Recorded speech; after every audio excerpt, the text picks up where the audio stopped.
The political and economic system of the Soviet Union. Introduction. The political system of the Soviet Union was revolutionary in many ways, both internally and externally. The country was the first attempt at a communist government in the world at that time and thus had some unorthodox features in its system. This essay will discuss the Soviet Union's political system's unique characteristics and how it was different from any other state that existed at that time, and has had a great impact on the world. Political system and economy. The main feature of the Soviet political system is its totalitarian nature. The Communist Party of the Soviet Union was the core of the society, with all the governmental branches acting under its supervision and control.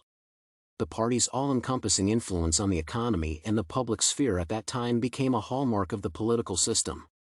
The General Secretary of the All-Union Communist Party of Bolsheviks headed a pyramid of party-state administration. Thus, the USSR was a totalitarian state, with its internal politics being guided solely by the leader of the Communist Party. One of the Soviet regime's most striking differences from other countries was its planned economy. A planned economy is an economic model that assumes that all material goods are in state or public, socialist, ownership and that their distribution is in accordance with the plan. In the USSR, planning took the form of 5-year plans issued by the state. Thus, the party regulated all of the production, prices for goods, and wages in the USSR. Suppression of religion and promotion of atheism. Another feature of the internal politics of the USSR was its stance on religion. While most of the population of the former Russian Empire was religious before the revolution, the Communist Party aimed to replace religious belief with atheism. During the early years of the country, religious belief was persecuted, with frequent executions of Orthodox priests and the repurposing or demolition of churches. However, during World War II, the Russian Orthodox Church was re-established to help improve the population's morale.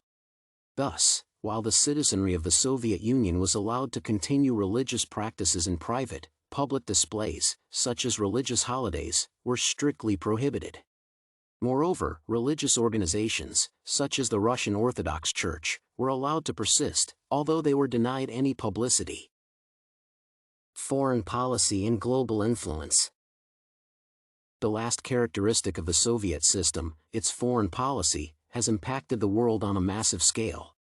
To pursue the goal of establishing communism worldwide, the USSR has been involved in supporting various communist and socialist movements, both in third world countries as well as the countries of the Western Bloc. As a communist country, the Soviet Union saw capitalist countries as its natural opponents. This mindset has put the country at odds with the US and NATO countries, thus sparking the Cold War. Moreover, the country was interested in expanding its view on socialism, and thus, most of the above-mentioned features of the USSR applied to the countries in its sphere of influence. Thus, the Soviet Union made a massive impact on the world through its foreign policy by sparking the Cold War and helping to establish socialist governments across the globe. Conclusion. Hence, the Soviet regime was unique in many ways when it was created. It was a totalitarian country with a planned economy that was opposed to religion and interested in popularizing atheism on its territory.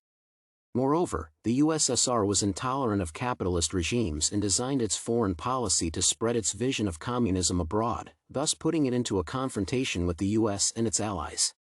Thus, by expanding its influence into other countries, the USSR has massively impacted global society.